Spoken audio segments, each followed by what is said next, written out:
Hello student last video में हमने देख लिया था रियलाइजेशन अकाउंट जो है वो किस तरह से प्रिपेयर होता है, कौन कौन से आइटम रियलाइजेशन अकाउंट के अंदर लिखे जाते हैं, किस तरफ लिखे जाते हैं और क्या हमारे को इन्फॉर्मेशन क्वेश्चन के अंदर गिवन होगी। अब स्टूडेंट मैंने आपसे रियलाइजेशन अकाउंट तो डिस्कस कर लिया, लेकिन जैसा मैंने लास्ट वीडियो में कहा था बोर्ड एग्जाम के अंदर रियलाइजेशन अकाउंट प्रिपेयर करने के लिए भी क्वेश्चन आ सकता है या फिर आपको रियलाइजेशन से रिलेटेड जनरल एंट्री पास करने के लिए भी क्वेश्चन पूछा जा सकता है। तो स्टूडेंट अब हम अपने इस वीडियो के अंदर देखेंगे कि रियलाइजेशन अकाउंट से रिलेटेड या रियलाइजेशन से रिलेटेड जनरल एंट्रीज क्या क्या होती हैं और किस तरह से हमें उन जनरल एंट्रीज को अच्छे से लर्न करना है। मैंने आपको पहले रियलाइजेशन अकाउंट इसलिए बताया था क्योंकि अकाउंट का फॉर्मेट याद करना थोड़ा इजी होता है, लेकिन जनरल एंट्रीज में थोड़ी दिक्कत होती है कि कहां पर कौन सा रूल लगाना है, किस तरह से एंट्री हमारे को पास करनी है। तो इसलिए मैंने आपको पहले रियलाइजेशन अकाउंट बनाया था।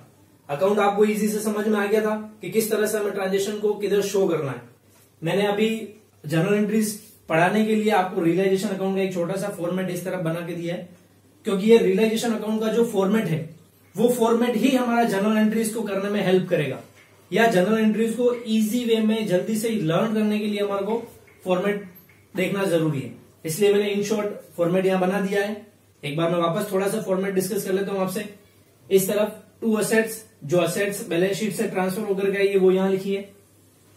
बाय लाइबिलिटीज, जो बैलेंस शीट से लाइबिलिटीज ट्रांसफर होकर के आई है वो यहां पर लिखी है।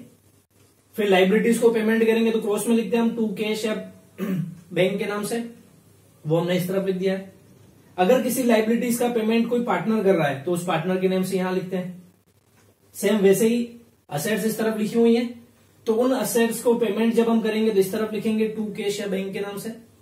या फिर किसी पर्टिकुलर असेट्स को कोई पार्टनर ले लेता है तो उस असेट्स को उस पार्टनर्स कैपिटल के नेम से यहां पर लिखा जाता है। फिर रियलाइजेशन से रिलेटेड कुछ एक्सपेंसेस अगर हैं तो वो इस तरफ टू कैश या बैंक के नाम से लिखते हैं। और अगर रियलाइजेशन एक्सपेंसेस का पेमेंट कोई पार्टनर कर रहा है तो पार्टनर्स कैपिटल के नाम से यहां लिखा जाता है। फिर आपके डीआर सीआर दोनों साइड की टोटल करते हैं, डिफरेंस निकालते हैं। अगर सीआर की ज्यादा है तो प्रॉफिट होता है, पार्टनर्स में डिस्ट्रीब्यूट हो जाएगा, और अगर डीआर की ज्यादा है तो लॉस होगा, वो इस तरफ डिस्ट्रीब्यूट हो जाएगा।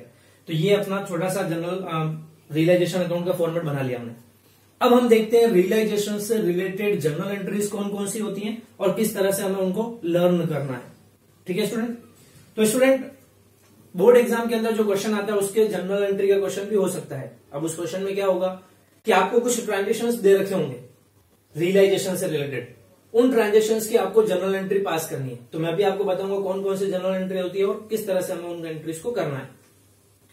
तो स्टूडेंट अगर हम इस फॉर्मेट के अकॉर्डिंग चलें तो सबसे पहले जो जनरल एंट्रीज होती है वो होती है असेट्स अकाउंट और लाइबिलिटीज अकाउंट को क्लोज करने की। क्योंकि जैसा मैंने आपसे कहा जब फर्म डिसॉल्व होती है तो उस केस में सारी फर्म की जो असेट्स है उनको सेल कर दिया जाता है और उससे जो अमाउंट रियलाइज होता है उस अमाउंट से लाइबिलिटीज का पेमेंट या आउटसाइडर्स लाइबिलिटीज या फर्म की जो डेब्ट्स है उनका पेमेंट किया जाता है। तो इसके लिए हमें पहले क्या करना होगा, फर्म की असेट्स और लाइबिलिटीज के जो अकाउंट्स है उनको क्लोज करना होगा। देन उसके बाद में उनसे अमाउंट रियलाइज होगा और लाइबिलिटीज का पेमेंट होगा। तो हम सबसे पहले क्या करेंगे, फर्म की असेट्स और लाइबिलिटीज के अकाउंट क्लोज करेंगे। तो फर्स्ट एंट्री हम करते हैं फॉर क्लोजिंग असेट्स अकाउंट। क्या कर रहे हैं हम, फर्स्ट एंट्री फर्म की असेट्स का अकाउंट क्लोज करने की एंट्री कर रहे हैं। तो अभी आप देखिए इसकी एंट्री क्या होगी। मैंने आपसे कहा था बैलेंस शीट से सारी एसेट्स इस तरफ ट्रांसफर होती है other than cash, bank, partners capital, partners current और एक्यूमुलेटेड लॉसेस। इनके अलावा सारी एसेट्स यहां ट्रांसफर होती है। तो जैसे ही वो एसेट्स यहां पर ट्रांसफर होती है उनके अकाउंट्स क्लोज हो जाते हैं। तो अब एंट्री क्या होगी, आपको पता है अकाउंट से जनरल एंट्रीज कैसे की जाती है। तब अगर इसकी एंट्री करना चाहूंगा तो एंट्री क्या होगी, रियलाइजेशन अकाउंट डेबिट हो जाएगा और टू क्या आ जाएगा, असेट्स अकाउंट। तो असेट्स अकाउंट क्लोज करने की एंट्री क्या हो जाएगी, realisation account debit to assets account. तो इसमें से सारी असेट्स के नेम आ जाएंगे, like furniture, building, machinery, plant जो भी हैं। तो टू असेट्स में वो सारी एसेट्स के नेम लिख देंगे और जितना भी अमाउंट होगा वो अमाउंट यहां पर लिख लेंगे। तो ये एंट्री हो जाएगी हमारा असेट्स अकाउंट क्लोज करने की। तो जब भी आपसे क्वेश्चन में ये पूछा जाए pass the necessary journal entries relating to the realisation of firm, तो असेट्स अकाउंट क्लोज करने के लिए हमारे को ये एंट्री पास करनी है। क्लियर। सेकेंड एंट्री हम देखते हैं लाइबिलिटीज का अकाउंट क्लोज करने की एंट्री क्या होगी। तो सेकेंड एंट्री हमारी फॉर क्लोजिंग लाइबिलिटीज अकाउंट। अभी देखिए इधर रियलाइजेशन अकाउंट के अंदर हमने लाइबिलिटीज यहां ट्रांसफर की है, बैलेंस शीट की साइड से यहां पर ट्रांसफर हुई है। लाइबिलिटीज में भी कौन सी लाइबिलिटीज ट्रांसफर नहीं होगी वो आपको पता है, partners capital, partners current, partners loan और एक्यूमुलेटेड प्रॉफिट्स, ये सारे ट्रांसफर नहीं होते हैं। इनके अलावा जितनी भी लाइबिलिटीज है वो ट्रांसफर हो जाती है, लाइक द क्रेडिटर्स हो जाएंगे, बैंक लोन हो जाएगा, थर्ड पार्टी का कोई लोन है तो वो लोन ट्रांसफर हो जाएगा, ये सारी लाइबिलिटीज इधर ट्रांसफर होती है, कोई प्रोविजंस वगैरह है तो वो। तो अब इन लाइबिलिटीज का अकाउंट क्लोज करने की एंट्री क्या होगी, देखिए बाय लाइबिलिटीज लिखा हुआ है तो हम इसको अकाउंट को तो क्या करेंगे, डेबिट करेंगे, और टू अकाउंट क्या कर देंगे हम, रियलाइजेशन अकाउंट। समझ में आ रहा है, जैसे इसकी एंट्री क्या की थी हमने, रियलाइजेशन टू असेट्स किया था, तो टू वाला टू में लिखा यानी सीआर किया और इसको डीआर कर दिया। वैसे अब ये बाय है तो ये डीआर होगा और ये क्या हो जाएगा, सीआर हो जाएगा। तो एंट्री क्या हो जाएगी हमारी, liabilities account debit to realisation account. तो ये एंट्री हो जाएगी हमारा लाइबिलिटीज अकाउंट क्लोज करने की। समझ में आ गया सभी को, क्या कर रहा है देखो, रियलाइजेशन अकाउंट के अंदर लिखा हुआ बाय लाइबिलिटीज, तो लाइबिलिटीज को डीआर कर देंगे और टू रियलाइजेशन हो जाएगा। एक सिंपल सी चीज मैं समझा देता हूं, आगे की जो एंट्रीज करोगे उसमें बहुत इजी हो जाएगा तुम्हारे। वो सिंपल सी बात क्या है, इधर साइड में जितने भी टू टू करके हमने लिखे हुए हैं सारे आइटम्स, उनकी जनरल एंट्री क्या होगी, उनके रियलाइजेशन अकाउंट डेबिट होगा। उस एंट्री में रियलाइजेशन अकाउंट क्या होगा, डेबिट होगा। और बाकी सब में क्या लिख देंगे हम, जैसे टू असेट्स लिख दिया, टू कैश लिख देंगे, टू पार्टनर्स कैपिटल लिख देंगे, टू कैश और बैंक लिख देंगे। तो इस साइड वाले जितने भी आइटम्स लिखे हुए हैं उनकी सबकी जनरल एंट्री के अंदर रियलाइजेशन अकाउंट क्या आएगा, डेबिट होगा। और इस तरफ वाली जितनी भी एंट्रीज हैं उन सब के अंदर रियलाइजेशन अकाउंट क्या होगा, क्रेडिट होगा। जैसे देखिए इसमें हुआ है क्रेडिट, हुआ है रियलाइजेशन अकाउंट क्रेडिट, और डेबिट में क्या आ गए, ये सारे नेम्स आ गए।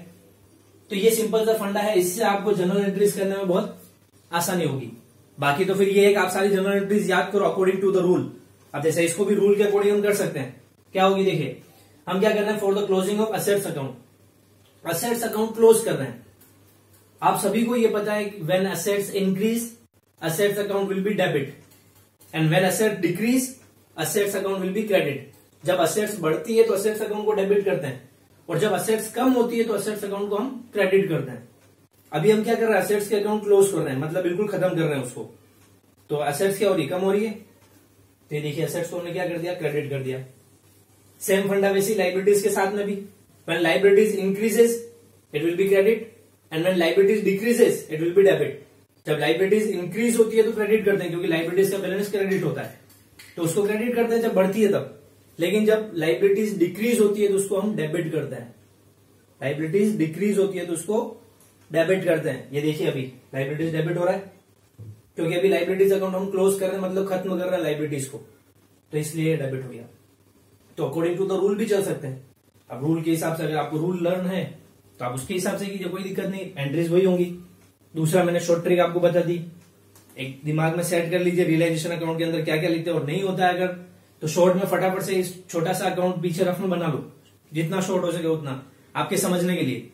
फिर उसके अकॉर्डिंग जनरल एंट्रीज कर लो, वो बहुत इजी हो जाएगा। इसीलिए मैंने रियलाइजेशन का एक छोटा सा फॉर्मेट यहाँ पर मॉडल बना दिया है, उससे हम जनरल एंट्रीज कर रहे हैं, तो आपको इजी होगा समझने में उसको। क्लियर, दो एंट्रीज हो गई, एसेट्स अकाउंट और लाइबिलिटीज अकाउंट को क्लोज करने का। अब हम आते हैं कि अब आपको क्वेश्चन में ये दे रखा है कि पर्टिकुलर इस एसेट से इतना अमाउंट रियलाइज हुआ है, like plant and machinery worth ₹50,000 sold at ₹40,000, या amount realise from the sale of plant and machinery ₹40,000। ये एक ट्रांजेक्शन दिया हुआ है कि प्लांट एंड मशीनरी को सेल करने से ₹40,000 रियलाइज हुए, तब उसकी एंट्री क्या करेंगे। तो अपने को पता है हमने एसेट्स इस तरफ ट्रांसफर की थी, और एसेट्स को जब हम सेल करते हैं अमाउंट रियलाइज होता है तो हम इस तरफ बाय कैश या बैंक के नाम से लिखते हैं, यही करते हैं। तो अभी हमने क्या बोला ट्रांजेक्शन में, प्लांट एंड मशीनरी से ₹40,000 रियलाइज हुए हैं, the amount realise from the sale of plant and machinery ₹40,000। तो अब इसको यहां लिखेंगे हम बाय कैश या बैंक के नाम से, अगर अकाउंट बनाते हैं तो अब इसकी एंट्री क्या हो जाएगी, कैश और बैंक अकाउंट डेबिट हो जाएगा, और टू होके आ जाएगा रियलाइजेशन अकाउंट। तो अगर अगली एंट्री जो हम कर रहे हैं for realisation of assets, realisation of assets, assets से जो अमाउंट रियलाइज हो रहा है उसके लिए हम एंट्री कर रहे हैं। तो एंट्री क्या हो जाएगी, कैश और बैंक अकाउंट डेबिट टू क्या आ जाएगा, टू रियलाइजेशन अकाउंट।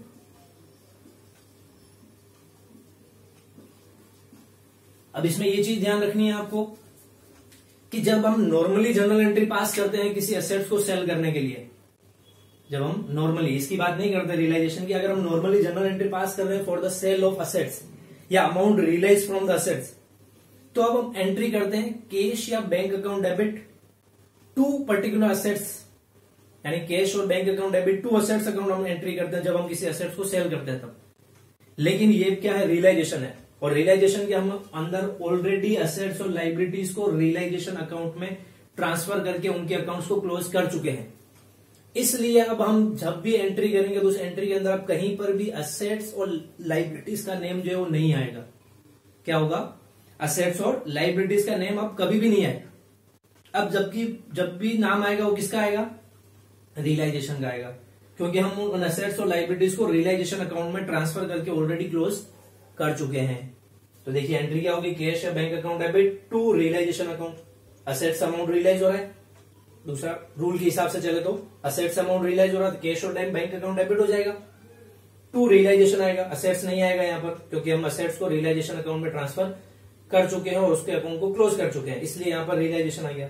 बाकी मैंने आपको फॉर्मेट के अकॉर्डिंग बता दिया, कैश और bank account debit to realisation, ये हो गई cash bank debit to realisation. Clear, समझ में आ गई एंट्री रियलाइजेशन ऑफ एसेट्स की। फिर इसी के साथ में देखिए एक कंडीशन और भी है नेक्स्ट, जिसमें मैंने बताया था अगर किसी पर्टिकुलर एसेट्स को कोई पार्टनर ले लेता है, क्या, अगर किसी पर्टिकुलर एसेट्स को कोई पार्टनर ले लेता है कि भाई ये मशीनरी जो है वो मैं रख लेता हूं, कितना अमाउंट, 50,000 रुपीज, ये 50,000 रुपीज में मशीनरी जो है मैं रख रहा हूं, यानी इसका पेमेंट, मेरा जो भी पेमेंट बने उसमें से आप रिड्यूस करके मेरे को बाकी का पेमेंट कर देना। तो उसके लिए एंट्री क्या होगी, तो देखिए यहां पर क्या लिखा हुआ है, पार्टनर्स कैपिटल टू क्या आ जाएगा, रियलाइजेशन। तो फोर्थ एंट्री है आपके for taking assets by any partner, for taking assets by any partner, अगर कोई पार्टनर असेट्स ले रहा है तो क्या होगा, यहां पर चेंज हो जाएगा, कैश और बैंक था वहां पर क्या आ जाएगा, पार्टनर्स कैपिटल अकाउंट आ जाएगा, और टू क्या आ जाएगा, रियलाइजेशन अकाउंट। समझ में आया, क्या हो जाएगी entry, partners capital account debit to realisation account, यहां से भी समझ सकते हैं इसको, partners capital account debit to realisation account. तो ये एंट्री हो जाएगी आपकी, अगर कोई पार्टनर पर्टिकुलर कोई एसेट्स लेता है तो कितने रुपए में ले रहा है उसके हिसाब से एंट्री पास हो जाएगी। समझ में आ गया यहां तक। अब देखिए इधर वाली साइड पूरी कंप्लीट हो गई हमारी, लाइबिलिटीज के अकाउंट को क्लोज कर दिया हमने, पर्टिकुलर असेट से कोई अमाउंट रियलाइज हुआ उसकी एंट्री कर दी, असेट्स को किसी पार्टनर ने लिया उसकी एंट्री कर दी, तो इधर वाली साइड कंप्लीट हो गई हमारी। अब हम जाते हैं इस तरफ, जिसमें से एक एंट्री हम ऑलरेडी पास कर चुके हैं असेट्स का अकाउंट क्लोज करने की। अब आता है किसी लाइबिलिटीज का जब हम पेमेंट करते हैं तो इस तरफ लिखते हैं, इधर ही लिखते हैं, लाइबिलिटीज हमने यहां ट्रांसफर की बैलेंस शीट से, फिर उस लाइबिलिटीज का पेमेंट करा तो इस तरफ हम टू कैश या बैंक के नाम से लिखते हैं।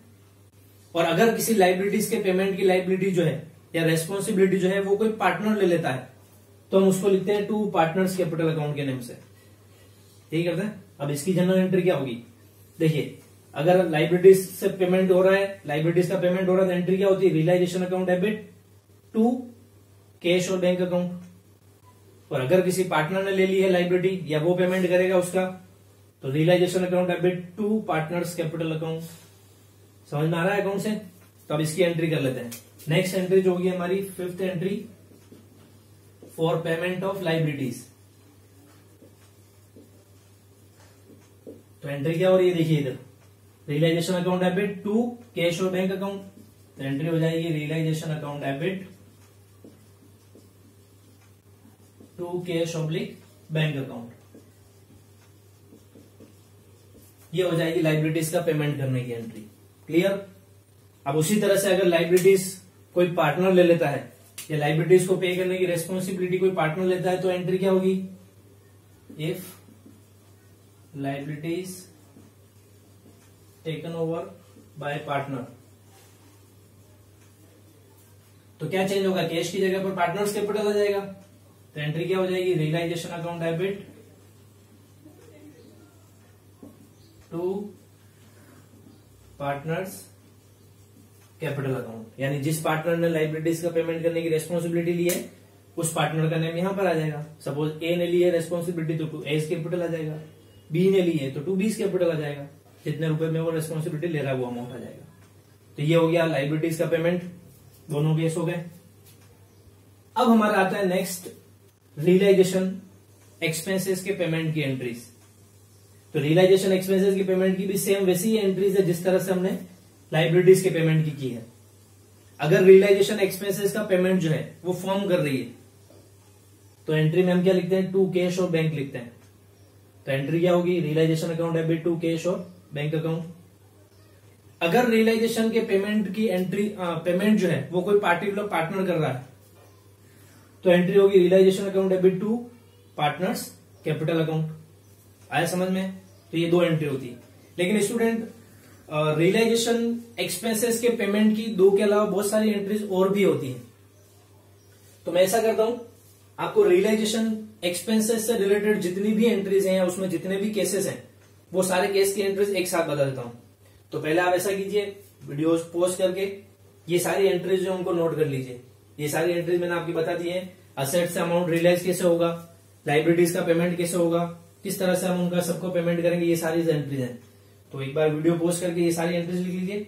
फिर मैं बताता हूं आपको रियलाइजेशन एक्सपेंसेस से रिलेटेड एंट्रीज जो हैं वो क्या क्या होंगी। ठीक है, ये नोट कर लीजिए।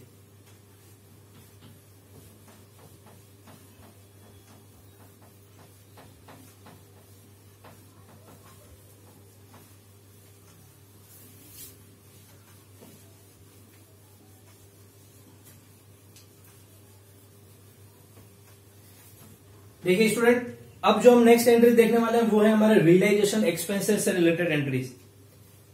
जनरली स्टूडेंट होता क्या है कि ये जो सारा रियलाइजेशन का वर्क हो रहा है, इस सारे वर्क पर जितने भी एक्सपेंसेस होते हैं वो एक्सपेंसेस पे करने की ड्यूटी जो होती है वो फर्म की होती है। किसकी होती है ड्यूटी? फर्म की होती है, क्योंकि ये सारा रियलाइजेशन वर्क जो हो रहा है फर्म से रिलेटेड ही हो रहा है। तो उन एक्सपेंसेस की ड्यूटी किसी पर्टिकुलर पार्टनर की नहीं होती, वो उन एक्सपेंसेस का पेमेंट करेगा। तो इन सारे वर्क की ड्यूटी जो होती है वो होती है फर्म की। It means realisation expenses is to be paid by the firm and the बोन्ड बाय द फर्म। ड्यूटी होती है फर्म की। लेकिन बहुत सी बार होता ये है कि फर्म भी पे कर सकती है उन एक्सपेंसेस को और पर्टिकुलर कोई पार्टनर भी पे कर सकता है। जैसे रियलाइजेशन का खर्चा हुआ, पार्टनर ने बोल दिया अभी चलो मैं पे कर देता हूं, फिर बाद में मेरा अमाउंट जो भी हो वो एडजस्ट कर देना।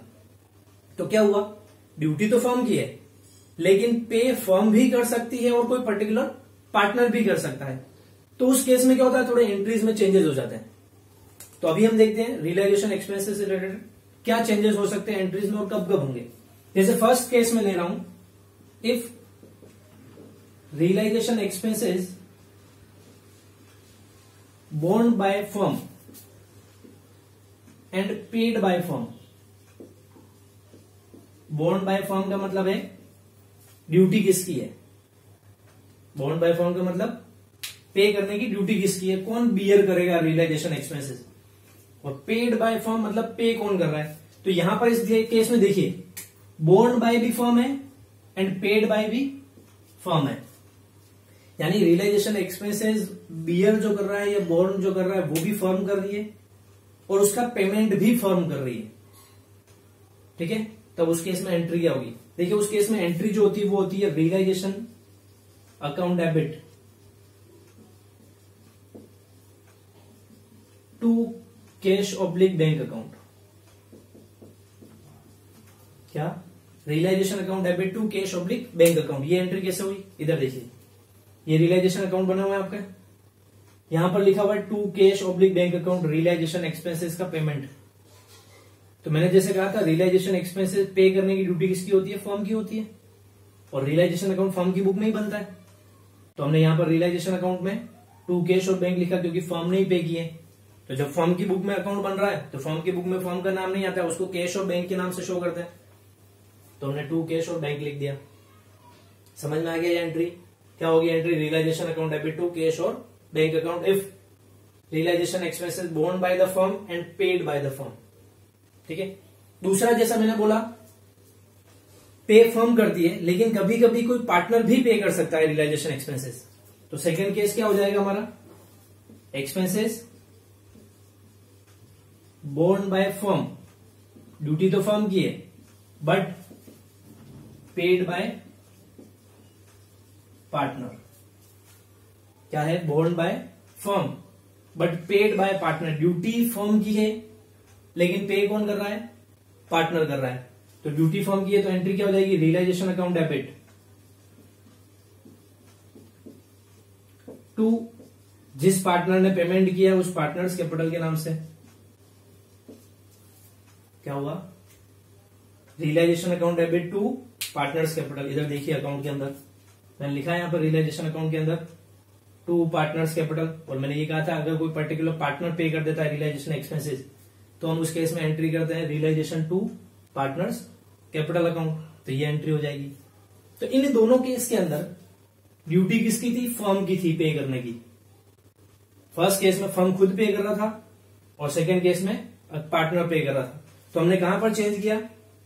केवल क्रेडिट साइड में। ये देखिए दोनों से एंट्री के अंदर रियलाइजेशन अकाउंट का डेबिट ही हो रहा है लेकिन क्रेडिट साइड में चेंज हो गया। एक बार हमने टू कैश लिखा जब फर्म ने पे किया तब, और एक बार हमने टू पार्टनर्स कैपिटल लिखा जब पार्टनर ने पे किया तब। ठीक है। वैसे ही दो केस और भी हैं। नेक्स्ट, एक्सपेंसेस यानी realisation expenses borne by partner. क्या है? Borne by partner but paid by firm.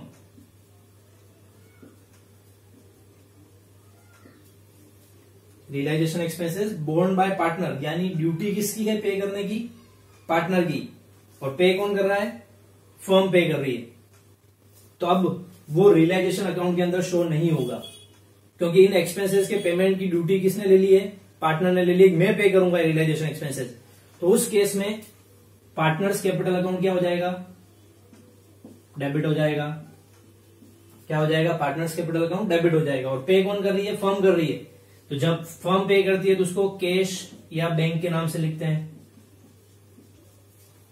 तो एंट्री क्या हो जाएगी? Partners capital account debit to cash oblique bank account. समझ में आया? क्या था? ड्यूटी किसकी थी?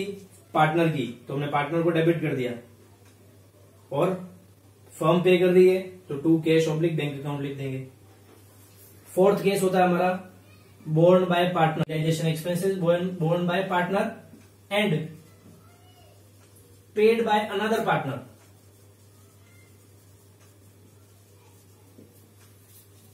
अगर रियलाइजेशन एक्सपेंसेस पे करने की ड्यूटी जो है वो किसी पार्टनर की हो, यानी रियलाइजेशन एक्सपेंसेस बियर या borne by the partner and paid by the partner but another partner. जैसे सपोज कीजिए ए जो है उसने रेस्पॉन्सिबिलिटी ली है कि मैं पेमेंट करूंगा रियलाइजेशन एक्सपेंसेस का। किसने ली रेस्पॉन्सिबिलिटी? ए ने, कि मैं रियलाइजेशन एक्सपेंसेस का पेमेंट करूंगा। लेकिन वो पेमेंट जो है वो दूसरा पार्टनर यानी बी कर देता। तो उस केस में एंट्री क्या होगी? तो आप सभी को पता ही है जो पार्टनर बियर करता है रियलाइजेशन एक्सपेंसेस उसको डेबिट करते हैं। तो यानी हम क्या एंट्री करेंगे? एज कैपिटल अकाउंट डेबिट, या मैं ये रख सकता हूं यहां पर पार्टनर्स कैपिटल अकाउंट डेबिट। जो पार्टनर बोर्न कर रहा है, बियर कर रहा है एक्सपेंसेस वो, और टू जो पे करता है वो। तो अभी पे कौन कर रहा है? बी कर रहा है। तो टू बीज कैपिटल अकाउंट कर देंगे हम। तो एंट्री क्या होगी? Partners capital account debit to partners capital account. यानी जो बियर कर रहा है एक्सपेंसेस वो डेबिट हो जाएगा और जो पार्टनर पे कर रहा है वो क्रेडिट हो जाएगा। अब अगर इसी केस के अंदर ऐसा हो कि realisation expenses borne by A and also paid by A, realisation expenses borne by A and also paid by A, bear भी ए ही कर रहा है और उन एक्सपेंसेस का पेमेंट भी ए ही कर रहा है। तो उस केस में एंट्री क्या होती है? A's capital account debit to A's capital account, दोनों तरफ ए ही आएगा। तो उस केस में आपको कोई जनरल एंट्री पास नहीं करनी है क्योंकि एस कैपिटल डेबिट भी हो रहा है, एस कैपिटल क्रेडिट भी हो रहा है, तो आपस में कैंसिल हो जाएंगे। तो अगर रियलाइजेशन एक्सपेंसेस जो पार्टनर बियर कर रहा है वही उसका पेमेंट करता है, तो उस केस में उसकी कोई एंट्री नहीं करनी है। लेकिन अगर कोई पार्टनर बियर कर रहा है और दूसरा पार्टनर पे कर रहा है, तो उस केस में इस तरह से एंट्री करनी है अपने। तो स्टूडेंट ये 4 केस थे, जिन चारों केस में एक और मैंने बता दिया 5 केस हो गए। पांचों केसेस में अलग अलग एंट्रीज जो हमारे को है वो करनी है, तो ये अपने को ध्यान रखना है। ठीक है, इसको एक और इजी शॉर्ट ट्रिक से बता देता हूं मैं कि जब भी फर्म बियर करती है एक्सपेंसेस, क्या जब भी एक्सपेंसेस फर्म बियर करती है या फर्म बोर्न करती है, तो उस केस में आपको क्या करना है, रियलाइजेशन अकाउंट को डेबिट करना है। कौन सा अकाउंट को? रियलाइजेशन अकाउंट को डेबिट करना है। कब? जब फर्म बियर करती है, फर्म बोर्न करती है रियलाइजेशन एक्सपेंसेस तब। लेकिन अगर रियलाइजेशन एक्सपेंसेस कोई पार्टनर बियर कर रहा है, तो उस केस में पार्टनर्स कैपिटल को डेबिट करोगे। किसको डेबिट करना है? पार्टनर्स कैपिटल अकाउंट को डेबिट करना है। डेबिट कब होंगे? ये डेबिट होते हैं जब बोर्न होते हैं। बोर्न मतलब बियर करता है कोई पर्टिकुलर बंदा रियलाइजेशन एक्सपेंसेस, तो उसको डेबिट किया जाता है। तो जब फर्म बियर करती है तो रियलाइजेशन अकाउंट डेबिट होता है, और जब पार्टनर बियर करता है तो पार्टनर्स कैपिटल अकाउंट डेबिट होता है। क्लियर ये चीज? फिर आता है पेमेंट पर, कि अगर फर्म पेमेंट करती है रियलाइजेशन एक्सपेंसेस का, तो आपको लिखना है कैश या बैंक अकाउंट। क्या लिखना है? टू कैश या बैंक अकाउंट। कब? जब फर्म पे करती है तब। लेकिन अगर यही पेमेंट जो है वो कोई पार्टनर कर रहा है, तो पार्टनर्स कैपिटल अकाउंट के नाम से लिखेंगे इसको। क्या? अगर रियलाइजेशन एक्सपेंसेस का पेमेंट कोई पार्टनर करता है, तो टू पार्टनर्स कैपिटल के नाम से इसको लिख लेंगे हम लोग। अब देखिए आप इन एंट्रीज के अंदर आपको क्लियर हो जाएगा कि ये जो एंट्रीज है उसमें सारी एंट्रीज आ चुकी हैं। देखिए इसमें बोर्न कौन कर रहा है? फर्म। तो रियलाइजेशन डेबिट किया, ये देखिए रियलाइजेशन अकाउंट डेबिट मैंने बोला, फर्म बोर्न करती है। तो पे कौन कर रहा है? फर्म। तो पे करते हैं उसको कैश लिखते हैं, ये देखिए कैश लिखा हुआ है, फर्म पे कर रही है इसलिए। तो फर्म के लिए हमेशा क्या 2 वर्ड यूज होते हैं, एक तो रियलाइजेशन डेबिट में और क्रेडिट में कैश और बैंक। लेकिन जब वहां बात आ जाती है पार्टनर की, तो हमेशा वहां पर पार्टनर्स कैपिटल वर्ड ही यूज होता है। ये देखिए बोर्न बाय द पार्टनर, तो देखिए पार्टनर्स कैपिटल को डेबिट किया। पेड बाय फर्म था, फर्म के लिए क्या वर्ड यूज होता है? कैश। ये देखिए कैश अकाउंट आ गया। इस वाले में क्या? Borne by partner and paid by partner, तो दोनों जगह पार्टनर पार्टनर आ गए। ये देखिए इधर borne by partner, paid by partner. तो ये शॉर्ट ट्रिक है, इससे आपका सारा ये एंट्रीज जो है वो क्लियर हो जाएगी। तो रियलाइजेशन से रिलेटेड आपको एक्सपेंसेस की एंट्रीज मैंने बता दी। पॉज करके एंट्रीज नोट कर लो। कुछ 1-2 एंट्रीज और रह रही है, वो भी अपन देख लेते हैं।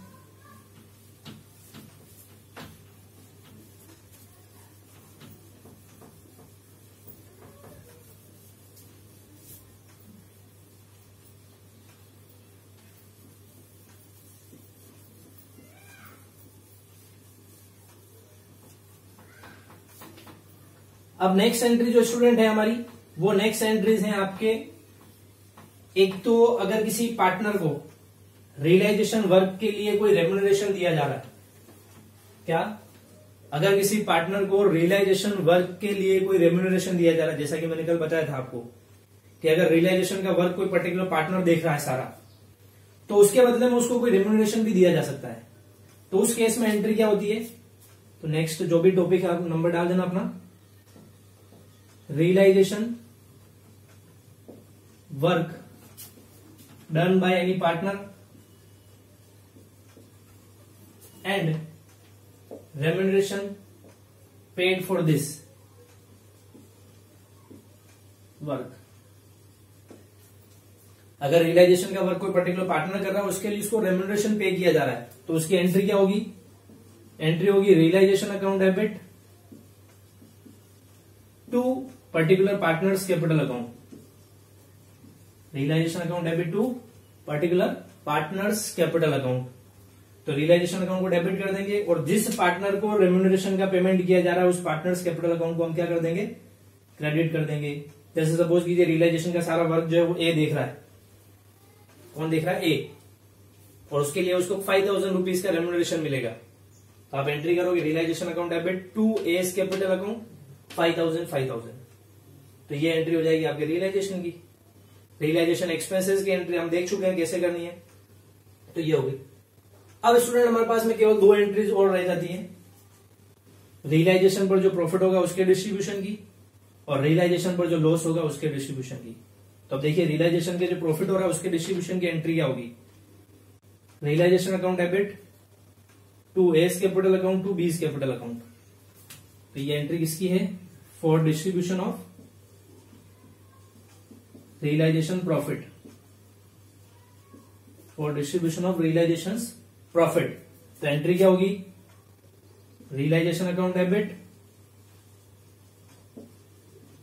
टू जितने भी पार्टनर्स होंगे, लाइक एस कैपिटल अकाउंट, बीस कैपिटल अकाउंट, जितने भी हो, ए बी सी डी जितने हो सबके नाम लिख देना, और रियलाइजेशन का जो प्रॉफिट होगा उसको उनके प्रॉफिट शेयरिंग रेशियो के अंदर डिस्ट्रीब्यूट कर देंगे। तो एंट्री हो जाएगी realisation to A's capital, B's capital या पार्टनर्स कैपिटल अकाउंट लिख सकते हैं हम इसकी जगह पर। अगर रियलाइजेशन पर लॉस हो जाता है, क्या अगर रियलाइजेशन पर लॉस हो जाता है तो हम क्या करेंगे, इसकी रिवर्स एंट्री कर देंगे। नहीं तो यहां पर समझिए क्या लिखा हुआ है, एस कैपिटल बीस कैपिटल, तो इधर वालों के लिए टू रियलाइजेशन लिखते हैं हम लोग। तो एंट्री क्या हो जाएगी, A's capital account debit to realisation account. तो नेक्स्ट जो है वो लॉस डिस्ट्रीब्यूशन की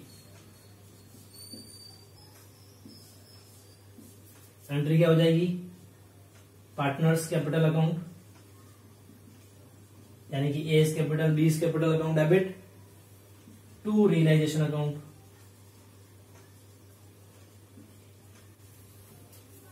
क्या, partners capital account debit to realisation account. तो स्टूडेंट ये हमारे रियलाइजेशन से रिलेटेड जितनी भी एंट्रीज थी वो सारी एंट्रीज मैंने आपको यहां पर बता दी है कि किस तरह से हमारे को इनकी एंट्रीज जो है वो पास करनी है। तो वो सारी एंट्रीज जो है मैंने वो रियलाइजेशन अकाउंट को बेस बना करके आपको समझा दिया कि हमारे को किस तरह से एंट्रीज करनी है। रियलाइजेशन एक्सपेंसेस से रिलेटेड मैंने आपको एक अलग ट्रिक से बता दिया उसकी एंट्रीज किस तरह से हम लोग करेंगे। तो ये सारी एंट्रीज क्लियर होगी। एक एंट्री और रह जाती है हमारी, वो है पार्टनर्स लोन से रिलेटेड। किससे, पार्टनर्स लोन से रिलेटेड। तो वो एंट्री भी देख लेते हैं। पार्टनर्स लोन की एंट्री जो है वो क्या होगी, क्योंकि पार्टनर लोन जो है वो रियलाइजेशन अकाउंट के अंदर ट्रांसफर नहीं होता है, वो आपके अलग से अकाउंट बना के उसमें शो किया जाता है। तो पार्टनर्स लोन का अगर पेमेंट किया जा रहा है तो उसकी एंट्री होती है partners loan account debit to cash या बैंक अकाउंट।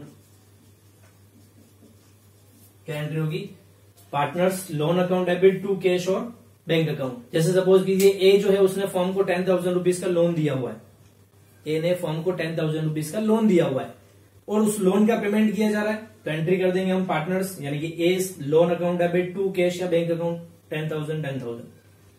लेकिन स्टूडेंट कभी कभी ये होता है कि किसी पार्टनर को जो लोन है उस लोन से उसको कम पेमेंट भी किया जा सकता है। जैसे ए ने लोन दिया 10,000 रुपीज का फॉर्म को, लेकिन जब फॉर्म डिसॉल्व हुई तो ए को 10,000 की बजाय 8,000 ही पेमेंट दिया जा रहा है। उसको बोला भैया इतना है नहीं हमारे पास में पेमेंट, 10,000 के बदले में हम 8,000 रुपीज ही पे कर पाएंगे। तो उस केस में क्या होगा, लोन 10,000 का है, यानी इस एंट्री के अंदर हम डीआर साइड में तो 10,000 लिखेंगे पूरे, क्योंकि हमें लोन अकाउंट को क्लोज करना है इसलिए। लेकिन उसको पेमेंट 8,000 का ही हो रहा है तो कैश में 8,000 ही लिखेंगे।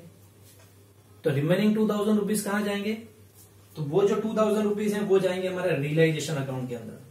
कहां पर जाएंगे, रियलाइजेशन अकाउंट के अंदर, क्योंकि ये 2,000 का हमारे को क्या हो गया, एक तरह से हमारे को मतलब फॉर्म को एक तरह से प्रॉफिट हो गया। तो वो 2,000 रुपीज जो है वो रियलाइजेशन अकाउंट के अंदर ट्रांसफर हो जाएंगे। तो ये कुछ नया था। अगर नॉर्मली 10,000 है और 10,000 पूरा पेमेंट कर रहे हैं तो आपको कोई दिक्कत नहीं है, partners loan to cash bank लिखना है 10,000।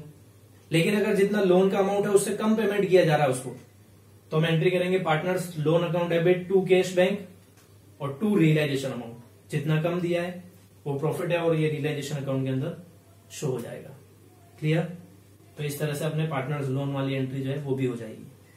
इसके अलावा स्टूडेंट एक्यूमुलेटेड प्रॉफिट लॉस का डिस्ट्रीब्यूशन, उसकी भी एंट्रीज होती हैं। तो वो एंट्रीज मैं आपको नहीं बता रहा हूं, क्योंकि एक्यूमुलेटेड प्रॉफिट लॉस से रिलेटेड जितनी भी एंट्रीज वो आप इतने सारे चैप्टर्स पहले जो पढ़ते हैं उन सब चैप्टर्स में आपने की है।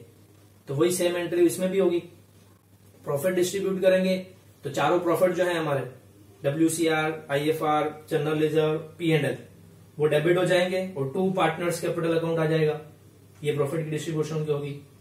उसी तरह से अगर लॉस डिस्ट्रीब्यूट कर रहे हैं तो एंट्री होती है पार्टनर्स कैपिटल अकाउंट डेबिट 2 दोनों लॉसेस, 2 P&L और 2 एडवर्टीजमेंट सस्पेंस। तो 2 एंट्री वो होती है, तो वो एंट्री मैं नहीं बता रहा हूं क्योंकि वो हम पढ़ चुके हैं। तो बाकी की ये जितनी भी एंट्रीज थी रियलाइजेशन से रिलेटेड वो सारी एंट्रीज हो चुकी हैं। तो बीच बीच में वीडियो पॉज करके जो भी एंट्रीज मैंने लिखी है उन एंट्रीज को कर लेना और समझ भी लेना वो एंट्रीज किस तरह से हो रही है, क्योंकि बोर्ड एग्जाम के अंदर जरूरी नहीं है कि रियलाइजेशन अकाउंट पर ही क्वेश्चन आए, जनरल एंट्रीज पर भी क्वेश्चन आए हुए हैं। यानी अगर 5 साल के पेपर देखे तो हम 2 बार रियलाइजेशन के अकाउंट बनाने के लिए बोला है, 3 बार जनरल एंट्रीज करने के लिए बोला है। तो दोनों पर फोकस करना है, रियलाइजेशन अकाउंट पर भी और जनरल एंट्रीज पर भी। तो दोनों इंपॉर्टेंट है और उसके हिसाब से जनरल एंट्रीज पास कर देना। और अगर आप रूल के अकॉर्डिंग एंट्री कर रहे हो तो बहुत अच्छी बात है, रूल्स के अकॉर्डिंग आप बता दोगे किसको डीआर करना है किसको सीआर करना है। मैंने दोनों तरीकों से बता दिया है, रूल्स के अकॉर्डिंग भी बता दिया आपको और फॉर्मेट के अकॉर्डिंग भी बता दिया। तो जो कन्वीनियंट लगे आपको, जो इजी लगे उसको लर्न करके उसके अकॉर्डिंग एंट्रीज जो है वो पास करनी है। तो इसको नोट कर लीजिए।